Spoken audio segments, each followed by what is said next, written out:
उस्ता मोहम्मद सूबाई हुकूमत की जानिब से तालीमी इदारों की बेहतरी के लिए दावे धीरे के धीरे रह गए। गवर्नमेंट मिडल स्कूल शहीद मुराद कॉलोनी को मिडल का दर्जा मिले 12 साल गुजर चुके हैं, लेकिन स्कूल में बुनियादी सहूलियात का शदीद फुकदान है।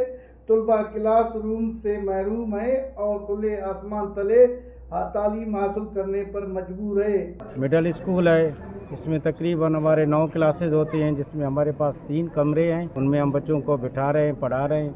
बाकी अभी हमारे कुछ कमरे मंजूर हुए हैं, इंशाल्लाह वो हमें जैसे जल्द मिल जाएंगे हम बच्चों को उन कमरों में बिठाएंगे, वहाँ अपना दर्स तदरीस जारी रखेंगे।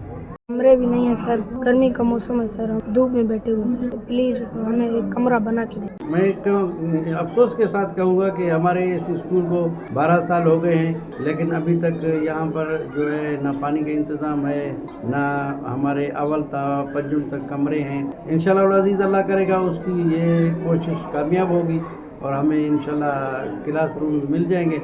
ये तमाम तलबा गरीब, हारी और मजदूरों के बच्चे हैं, इनकी तरफ तो गवर्नमेंट को तवज्जो देनी चाहिए, क्योंकि यही बच्चे आगे चलकर हमारा मुस्तकबिल है।